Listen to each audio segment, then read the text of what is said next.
Hi there, Gemini. It's Maria from the Tarot Shop here with your reading for the month of May. As you can see, I have two decks in front of me this month. I've got an oracle deck here, which are crystals, and I'm going to take a crystal. I'm going to take a card there that's going to give you the crystal energy that will support you for the forthcoming month. And in addition to that, I've got your tarot cards here. This is a new deck I'm using called the Tarot Tradition. So I'll pop that to one side while I do your reading for get your crystal card. Now, I always say, please understand that if it doesn't resonate, that's absolutely fine. Check out your moon and or your rising signs, because you may find that you're actually energetically operating more so from that energy this month. Right, okay, so we've got Gemini for the month of May. What crystal is going to come in and support you for the month ahead? Right. Oh, you have the peridot, and this is about generosity. I trust in the abundant flow of the universe. The more generous I am with others, the more I receive.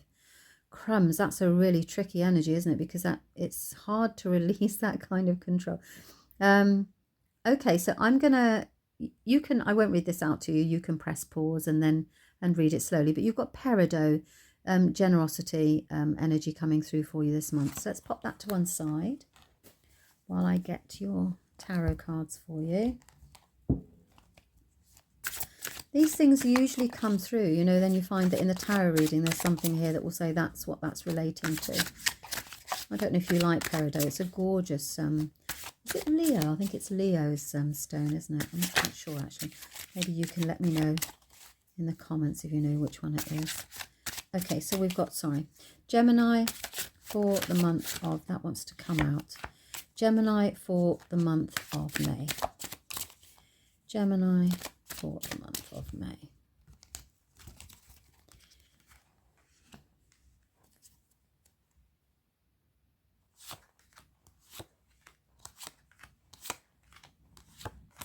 Okay.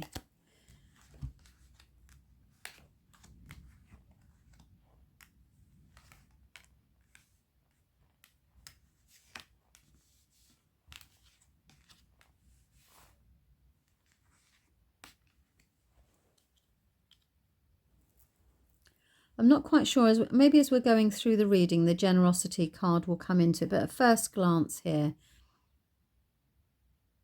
it doesn't lead to, there doesn't appear to be any kind of financial implications to that card. So I do feel that this is not about financial generosity, it's about emotional generosity.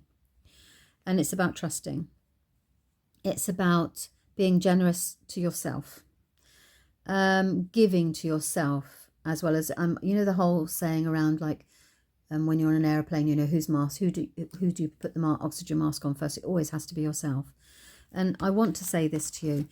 I get the distinct impression here that you are thinking that you're alone, because we've got the Five of Swords, which tells me that you think, swords, you're on your own.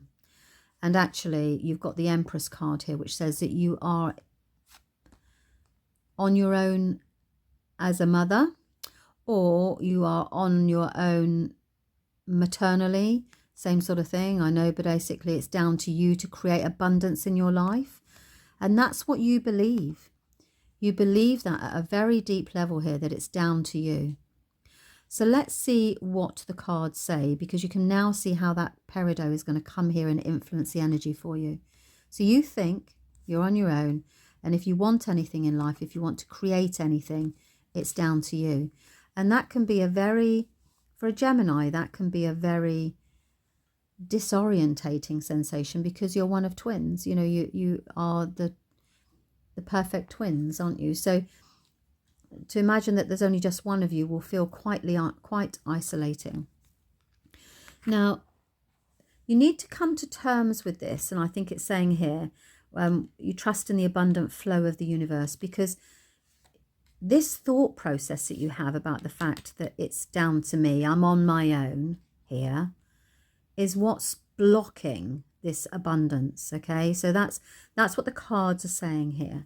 And then when you move into the center of this, so that's, you begin the month, you know, quite pensive about this, because you've got this belief system. So it's learning how to change that. spend some time with yourself and try and get back into the flow of life, because if you can get in touch with some peridot energy here, then this is perfect, because this will move you over this obstacle. Okay, and then you've got in the middle of month, and this is really interesting because you've actually got the Four of Wands, and the Four of Wands is the card of home for me. It's about changing something at home. And the home card here says, right, okay, maybe this is relating to where you are, where you live, and you're not seeing the full picture. So maybe because of where you live and the situation at home, you are not able to be in the full flow of life because you're restricted within your home environment. You may be slightly secular. It may be it's just your world is quite small at the moment, and actually there's a huge universe out there, and maybe the universe is beckoning you to move outside of your home situation. And that came through quite clearly when I was reading that. So in essence, though, this card means at home, you're not seeing the full picture. The moon is all about illusions. So it's all about actually, and I mean, very often this can say a hidden path.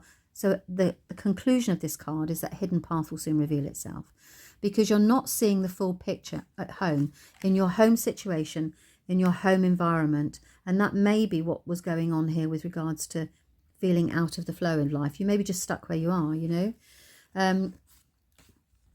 It's always very difficult because sometimes we need to just let go of things. So I suggest here that moving into this month, this is very much around, it's quite a deep card, and it's about actually allowing yourself to step into the flow, being kind to yourself, and realizing actually you can have what other people have. You're entitled to have it all. There's a tremendous amount of happiness that is on the other side of fear, is essentially what this is. And the Five of Cups says at the end of the month, you feel quite sad about the fact that actually you realize, there's comfort in home, there's comfort in no change. But if you want to get where you want to go in life, you might have to think about, how can I take myself out of this comfort zone? I would suggest that actually the universe is about to do that, which is possibly why this reading has come in now. And the most important thing you can do is allow yourself to trust in the abundant flow of the universe, because trust is what's required here. And then understanding that sometimes we have to move on, and we have to stand our own ground, stand on our own 2 feet. This is the card of standing up for yourself, standing in your own power, taking control of a situation. And it does suggest that you are going through this process this month at all, Gemini, where you are removing your power from others and bringing it back to yourself. And that's because of your whole, where you are, your world, your current situation, and actually how are you able to transform that, And it may be even just that you just need to think differently, and actually, as I say, stand up for yourself, stand in your power, take control of a situation. It does feel as if it's very connected with the home and the home environment and what's going on at home. Okay, so that's your reading for the month of May, Gemini. As I said, if it doesn't resonate, check out your moon and or your rising as well, because you may find that there's a message there, and this will either feel right or it won't. Okay, so that's it. Thank you very much for your time. Bye-bye.